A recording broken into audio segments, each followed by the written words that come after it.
Hey everyone, ready to kind of dig into something that might help you feel a little more creative? You know, like when you're just stuck in that daily routine and feeling kind of blah, blah, blah. Well, there's this Japanese podcast, and So yeah, I've heard of this one. yeah, Yeah? it's called Grilled Mackerel Radio. That's the one. Yeah. And they have some Pretty interesting. interesting, yeah, like surprising insights about how to get that creative spark back. Yeah, the name is a little bit wild though, right? I know, Grilled Mackerel Radio. It's memorable, that's for sure. It really is.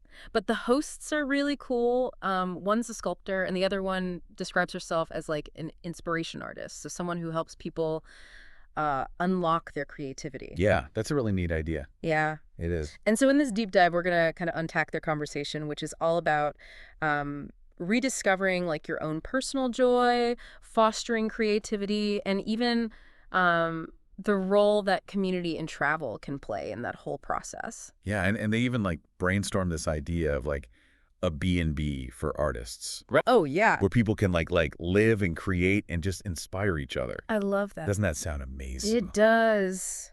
It does. First, they tackle this pretty big obstacle, which is the feeling that like capitalism itself kind of like squashes our creativity. Yeah, for sure. Yeah, it's like we're constantly being told what to buy and how to look and what to be afraid of. Totally. Yeah. Like, does that even leave any space to be like our authentic creative selves? Yeah, that's exactly what they're getting at. And they argue that like capitalism's focus on consumerism, it makes us question our own value unless we're like constantly buying new things. Yeah. And it's almost like all that mental energy that we're spending just like keeping up with trends, it leaves less space for like genuine creative exploration. That's so true. Right. Yeah. So they're not saying that we should just like give up though. Right. Like throw our hands up. Right. What do they say we should do? They urge us to like push back against all that pressure and just focus on what truly brings us personal joy. Like, what are we passionate about? Yeah. What are the things that like light us up? Because that's where our genuine creativity lies. Yeah. It's about being true to ourselves, not to what we're like supposed to be doing or buying. I love that. It's about rediscovering that inner spark, Yeah. And they even use the metaphor of dancing to describe this. Oh, yeah, yeah. One of the hosts of the sculptor, I think he talks about how artists often sing about dancing as this metaphor for like really living life to the fullest. It's about embracing that freedom of movement, that expression, and not letting fear hold us back. I love that image of like, Right. don't just stand on the sidelines, jump in and dance. Yeah. What I find really encouraging too is that they're saying that we're all creative beings. Yeah, absolutely. Like at heart, maybe we've just kind of forgotten how to access that. Exactly. And they talk about like recalling or awakening that creative potential that we already have. It's not about creating something brand new. It's more about rediscovering something that's already there. I like that a lot. It's not like forcing it.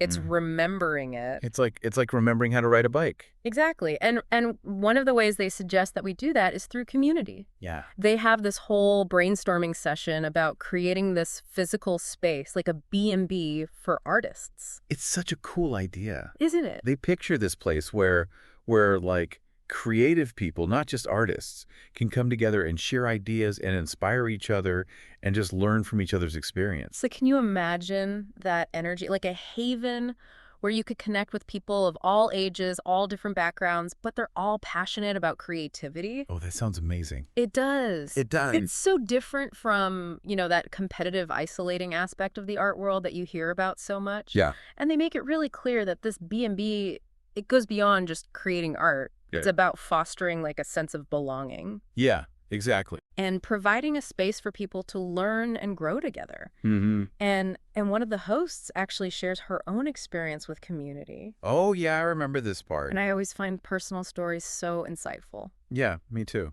What does she have to say? So she mentioned that she had joined this real-life community gathering. Oh, cool. And she was saying that it was actually a little bit out of her comfort zone. Oh. Like she mentioned that she sometimes finds large groups a bit overwhelming. Yeah. But she decided to like push herself to try it out anyway. I find that so relatable. Yeah, totally. Sometimes you just need that little push to connect with others, Yeah. right? Yeah, and you never know what you might gain from like stepping outside your comfort zone. Exactly. And this kind of goes right into another point they made about the power of travel and like face-to-face interactions. Yeah. Yeah, especially in a time when we're all like so plugged in online. It's a good reminder. Yeah, it is. What did they have to say about it? Well, they argue that these are experiences that AI just can't replicate. Mhm. Travel exposes us to all these different cultures and ways of thinking and experiences that broaden our perspective. Yeah, and they had this great example to illustrate this point. Oh, yeah. What was it? They were talking about meals in Europe, Oh, right. especially in countries like Italy. Yeah. They often last for hours.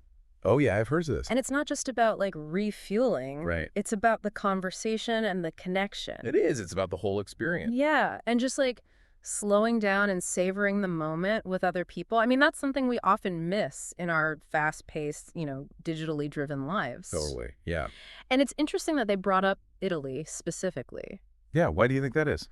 Well, they were saying that even though there are economic challenges, Italy seems to really prioritize human connection and community in this really unique way. Oh, interesting. And they suggest that this focus on relationships and shared experiences is actually a big part of why Italy has such a vibrant and creative culture. It's like they're saying that creativity thrives when we prioritize those genuine connections over material wealth or, just individual achievement. Yeah, it really makes you think about what we value in our own lives. I know, and what truly brings us joy and fulfillment. Mm-hmm.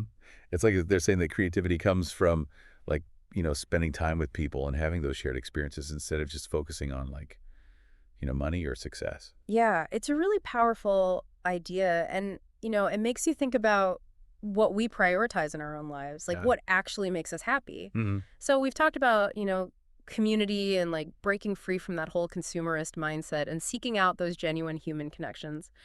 But what about the actual creativity itself? Yeah. How do we, like, reawaken that? Yeah. Well, they challenge this idea that, we lose our creativity as we get older. Oh, okay. And they're saying it's not that we lose it. Hmm. It's more like we forget how to access it. Oh, Like, it gets buried under, all the things society tells us and Yeah. our own self-doubt and just, like, the busyness of life. right. It's still there. Yeah, exactly. It's just hidden. Yeah, so instead of thinking about creativity as this, like, finite resource that we run out of, Mm-hmm. they see it as something that's always there, Okay. like an innate capacity. Like a seed Yeah, like a seed. Exactly. that just needs the right conditions to sprout. Yes, it just needs to be reawakened. Okay, I like that a lot. It's empowering, right? It is. Because it means it's not gone. Mm. It's just waiting to be rediscovered. Right. So how do they suggest we go about rediscovering it? Well, they bring back this idea of the physical space. Oh, the B&B. Yeah, a kind of like artist retreat Okay. where people can go and just, like, reconnect with their creative selves. I love that idea. Yeah, they imagine it as this place where you could learn from people of all ages and backgrounds Mhm. and experiment and try new things and just, like, really feel a sense of belonging. Yeah, without judgment. Exactly, yeah. Yeah. And one of the hosts actually mentioned that she's trying to create something like this in her own community. Wow. So they're really putting their ideas into action. Yeah, it's really inspiring It is. to see them, like, walking the walk, Mhm. Mhm. not just talking about it. Right. And it really highlights this message that, we all have the power to create these spaces, Mhm. these pockets of joy and connection and creativity in our own lives and communities. It's like taking that first step, no matter how small it is, Mm-hmm. to reawaken that creative spirit within us. Exactly. Yeah. So now I'm curious, what has resonated most with you from this conversation so far? For me, it's that artist retreat idea. Yeah. It's pretty amazing. It really speaks to me because, I love those community-driven spaces Yeah. where people can come together to learn and grow and just support each other's creativity. Mm-hmm. I think we need more of those in the world. Yeah, for sure. There's something really special about people coming together for a shared purpose, especially when it's something creative. Absolutely. And I think what's really struck me about these hosts is their passion. Oh, yeah. Like, you can just feel it even through the language barrier. I know. Their enthusiasm is contagious. It really is. Like, they're cheerleaders for creativity, Mm-hmm. reminding us that it's not just for artists or, a select few. It's for everybody. Totally. And they ended the whole conversation with this really thought-provoking question. Oh, yeah. Do you remember it? Yeah. About designing that space that sparks joy and creativity. That's it. They asked, like, if you could design a space that would spark joy and creativity, what would it look like? Who would be there? What would you be doing? It's such a great question, right? It is. It's like they're giving us this key Mm-hmm. and saying, okay, Go unlock your own potential. I love that. And it makes us think about everything we've talked about. Mm-hmm. Community and breaking free from consumerism and embracing joy. Right. And how we can apply that to our own lives. To create those spaces both physically and mentally where our creativity can flourish. Exactly. So we've come to the end of our deep dive into this episode of Grilled Mackerel Radio, which is a name I don't think I'll ever forget. It's definitely memorable. But what's the one key takeaway you hope our listeners will walk away with? I hope they feel inspired Yeah. and empowered to reconnect with their own creativity. To remember that creativity is not a luxury. Yeah. It's a part of what makes us human. It is. And it's something that we can nurture and celebrate in every part of our lives. Absolutely. And I would add this, don't be afraid to dance. Oh, lovely. Embrace that playfulness and curiosity and just that sense of exploration that the hosts talked about. Absolutely. So tell us what resonated with you from this deep dive, what creative sparks have been ignited for you. Yeah, share your thoughts and your questions with us. And let's keep this conversation going. We'd love to hear from you. Until next time, keep those creative fires burning. It's like, it makes you want to go out and do something creative right now. I know. So we've talked about community, right? And like breaking free from all that consumerism and seeking out those genuine human connections. But what about that actual creativity itself? How do we reawaken that? Well, they kind of challenge this assumption that we lose creativity as we get older. Okay. They're suggesting it's not that we lose it, Right.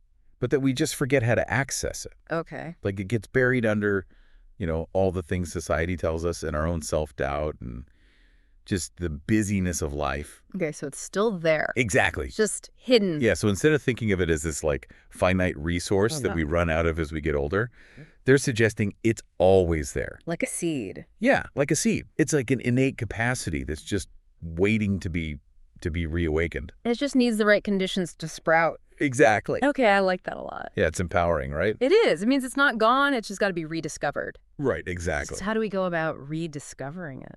Well, they go back to this idea of a physical space. The B&B. Yeah, like an artist's retreat. Okay. A place where people can go to reconnect with their creative selves and just experiment and try new things. I love that idea. It's like a haven. It is. Where you can connect with people of all ages and backgrounds and just feel that sense of belonging. Yeah, without judgment. Yeah, and they're not just talking about it. One of the hosts is actually trying to create something like this in her own community. I know, it's pretty inspiring. It's amazing. It really drives home this message that we all have the power to create those spaces, those pockets of joy and connection and creativity right in our own lives.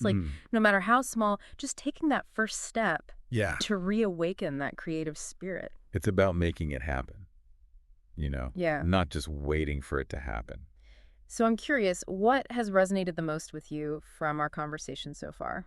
I think for me, it's that artist retreat idea. Yeah, it's amazing. It's it really speaks to me because I really love those community-driven spaces where people can come together and learn and grow and support each other's creative journey. I think we need more of those in the world, for sure. I agree. There's something really special about when people come together with a shared purpose. Yeah.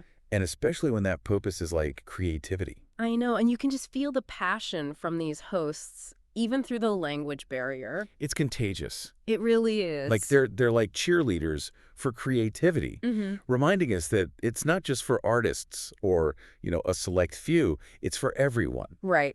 And I love how they wrapped it all up with that question, the one about designing the space. Oh, yeah. That sparks joy and creativity. It's like they're giving us a key and saying, go unlock your potential. It is. It makes you think about everything we've talked about. Yeah. Community and breaking free from consumerism and embracing joy and how we can apply it to our own lives. And create those spaces. Right. Both physically and mentally, with creativity can truly flourish. It's such a powerful message. So as we come to the end of our deep dive into Grilled Mackerel Radio, which, by the way, I will not forget that name. I don't think any of us will. What's that one key takeaway you hope our listeners will take with them? I hope they feel inspired and empowered to reconnect with their own creativity, to remember that it's not a luxury. It's a part of what makes us human. Right. And it's something that we can nurture and celebrate, in every aspect of our lives. Absolutely. And I would just add to that, don't be afraid to dance. Yes. Embrace that sense of playfulness and that curiosity and that spirit of exploration that they were talking about. I love that. So tell us, what resonated with you? What creative sparks have been ignited? Share your thoughts, share your questions, and let's keep this conversation going. We'd love to hear from you. Until next time, keep those creative fires burning.